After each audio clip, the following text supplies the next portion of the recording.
देखिए, जिंदगी में आपसे भी कुछ गलतियां होंगी। और गलती किससे होती है? जो काम करता है, मेहनत करने वालों से ही तो गलतियां होती है। निकम्मों की तो पूरी जिंदगी निकल जाती है दूसरों में कमी ढूंढते ढूंढते। देखिए, सफलता और असफलता में थोड़ा सा का अंतर है। सफलता आपका परिचय दुनिया के सामने कराएगी और असफलता दुनिया का परिचय आपसे करा देगी। इसलिए सफल जरूर होइए। देखिए, 97% लोग जो है ना, वो थक के किसी काम को छोड़ देते हैं और जिंदगी भर उन 3% लोगों के लिए काम करने लगते हैं जो कभी भी हार नहीं मानते।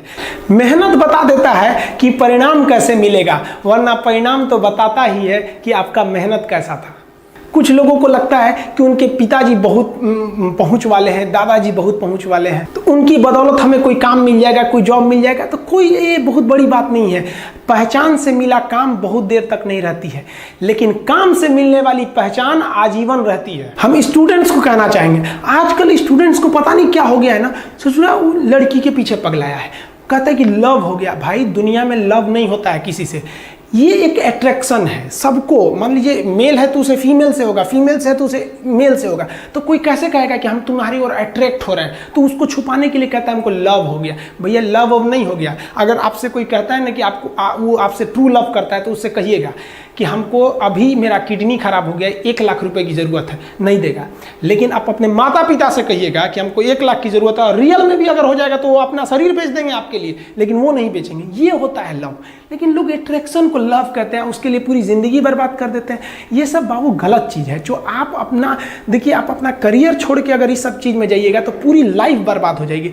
आप जो रिश्ता खोजते हैं अपना कॉलेज में, कोचिंग में, ये सब परमानेंट रिश्ते नहीं हो सकते हैं। हाँ, आप गर्लफ्रेंड से शादी करेंगे तो ये आपके लिए बेस्ट लड़की होगी, लेकिन माँ बाप जो ढूंढ के लाएंगे, जो भगवान आपके लिए बनाया है, वो लड़की आपके लिए यूनिक होगी। If you will best you will number 1, and if you will unique you will only 1। तो याद रखिएगा, जो भगवान आपको बना के जोड़ता है ना, वो रिश्ता सबसे अच्छा होता है। अपने माँ बाप को देखिए ना, क्या झगड़े नहीं हुए, लेकिन आज भी वो लोग एक साथ रहते हैं। लेकिन फिर भी आप देखिए, आजकल के जो वेस्टर्न कल्चर आ गया, क्या वेस्टर्न कल्चर हो गया समझ में नहीं आता है। प्यार और छोहाड़ा, इसकी ज़िंदगी ना 1 साल होती है, 1 साल में ही खराब हो जाता है। ये वेस्टर्न कल्चर है, हमारी भारत की संस्कृति नहीं है। हम गर्व करते हैं, हमें अहंकार है, हमें गुरूर है अपने भारत की संस्कृति पर। जहाँ एक छोटी सी बच्ची भी गुड़िया खरीदती है ना, तो उसके लिए दुपट्टा खरीदती है। और यार, अगर आपको दिल लगाना ही है तो किताबों से लगाओ ना यार। बेवफा भी निकलेगी तो मुकद्दर बना के जाएगी। दिन ना सबके लिए 24 घंटा का होता है। ऐसा नहीं है कि आपको अलग से वक्त मिलेगा, लेकिन इसी 24 घंटे में किसी को प्यार करके पति बनने का शौक है, तो किसी को मेहनत करके करोड़पति बनने का शौक है। तो आप डिसाइड करिए आपको क्या बनना है। क्योंकि बरसों बाद जब लोग ये मिलेंगे ना आपसे, तो ये नहीं पूछेंगे कि कितनी गर्लफ्रेंड है, लोग पूछेंगे कमाता कितना है, हैसियत कितनी है तुम्हारी। ये दुनिया का उसूल है कि लोग कभी भी आपसे खैरियत नहीं, आपकी हैसियत पूछते हैं। लोग एक दूसरे से वादा करते हैं कि तुम्हारा जिंदगी भर साथ निभाएंगे, कोई किसी का साथ नहीं निभाता है। लोग अर्थी और जनाजा भी ले जाते हैं ना 2 कदम, तो कंधे बदल बदल के ले जाते हैं, जबकि पता है कि आखिरी मुलाकात है। और लोग यहाँ कंधा बदल बदल के ले जा रहे हैं और लोग वादे कर रहे हैं कि जिंदगी भर साथ निभाएंगे, कोई साथ नहीं निभाता है। हम आप सब लड़का लड़की से कहना चाहेंगे कि अभी वक्त है, अभी सर झुका के पढ़ लीजिए। वादा है आपसे कि जिला में सबसे ऊंचा सर आपका होगा। लेकिन अगर अभी आप सोचिएगा आराम करने के लिए, पूरी जिंदगी आपको तकलीफ उठानी पड़ेगी। अगर आज आप किताबों के दीवाने हो गए ना, तो कल दुनिया आपकी दीवानी हो जाएगी। किसी ड्रीम गर्ल के लिए ना अपने माँ बाप के ड्रीम को कभी नहीं छोड़ना चाहिए। आप लोग जो सोचते हैं ना इधर उधर, वो खुशी तो आप लोगों ने कभी देखा ही नहीं। कोई स्टूडेंट अभी तक खुशी नहीं देखा। हम आपको व्यक्तिगत बताते हैं। देखिए, खुशी कब मिलेगी आपको? जिस दिन आपको जॉब मिलेगा ना, और जो पहली सैलरी मिलेगी वो भी नहीं खुशी है। जब आप अपनी पहली सैलरी ले जाके अपनी माँ के हाथों में देंगे ना, तो आपकी आंखों में आंसू होगा। आप याद करेंगे कि जिस माँ की उंगलियों को पकड़कर हमने चलना सीखा, आज उसको हमने अपनी पहली कमाई दिया है।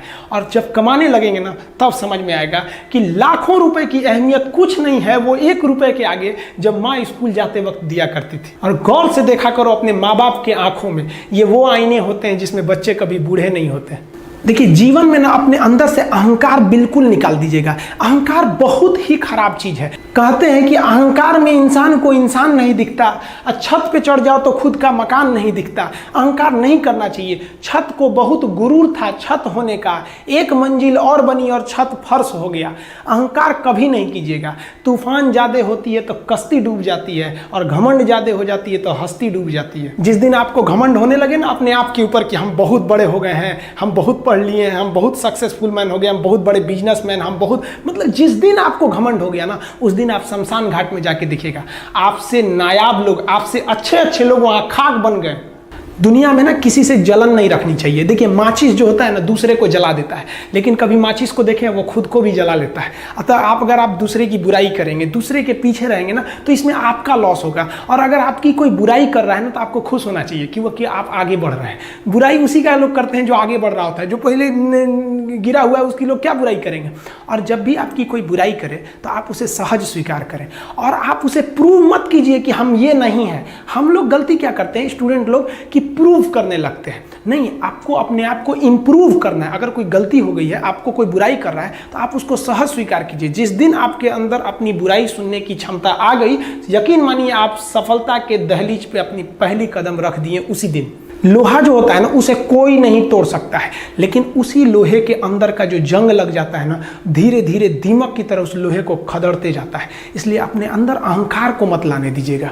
लोग कहते हैं ना कि अहंकार बुरा है। जीवन में हम जो अनुभव किए हैं, अहंकार से भी खराब चीज होता है गुस्सा।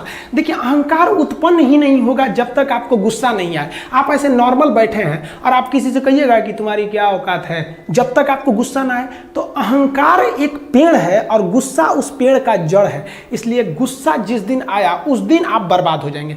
किसी भी व्यक्ति को बर्बाद कराने के लिए सबसे जरूरी है गुस्सा दिलाना। आपको पता है लोहार जो होता है, लोहार वो जानता है कि लोहे को हम ऐसे नहीं मोड़ सकते हैं, बहुत ही शक्तिशाली है। इसलिए लोहार ना इस लोहे को ना आग में डाल के इसे गुस्सा दिलाता है। जब ये गुस्से से लाल हो जाता है ना, तो जहां गुस्सा आया आप अपनी ताकत खो देते हैं, और ये लोहा अपनी ताकत खो देता है और एक मामूली हथौड़े के चोट से लोहा मुड़ जाता है। तो जिस दिन आपको गुस्सा आ गया, समझ जाइए कि आप अपनी ताकत खो रहे हैं। जब हम जन्म लेते हैं तो जन्म से ही हमारी जीभ रहती है और मरने तक हमारे साथ जीभ रहती है, क्योंकि वो बहुत ही नरम रहती है, उसे गुस्सा वो बहुत हार्ड नहीं होती है। लेकिन जन्म लेने के बाद दांत आता है और दांत काफ़ी कड़ा होता है, और मरने से पहले ही दांत चला जाता है। यानी अगर आप नरम रहेंगे तो काफ़ी लंबे समय तक रहेंगे, और जहाँ हार्ड होंगे आप वहीं आपका पतन चालू हो जाएगा। इंसान 3 साल में बोलना सीख जाता है, लेकिन उसे क्या बोलना है ये सीखने में उसे पूरी जीवन लग जाते हैं। शब्दों का इस्तेमाल बड़ा सोच समझ के कीजिएगा। ये आपके माँ बाप के दिए गए परवरिश का एक सबूत होता है। अतः आप अगर किसी से अपशब्द बात करते हैं तो सभ्य व्यक्ति आपको नहीं कोसेगा, बल्कि आपके माँ बाप को कहेगा कि इसे संस्कार नहीं सिखाया। ये शब्द जो होते हैं हमारी परवरिश का परिचय करा देते हैं। शब्द का इस्तेमाल भोजन की तरह करना चाहिए। जिस तरह से भोजन को बनाने के बाद थोड़ा सा चख लिया जाता है, उसी तरह शब्द को दूसरे के सामने बोलने से पहले एक बार जरूर चख लीजिएगा। देखिए लॉकडाउन में हम थोड़ा गांव में आ गए थे और थोड़ा सा अनाथ आश्रम को लेकर हम काफी थोड़ा सा बिजी हो गए थे।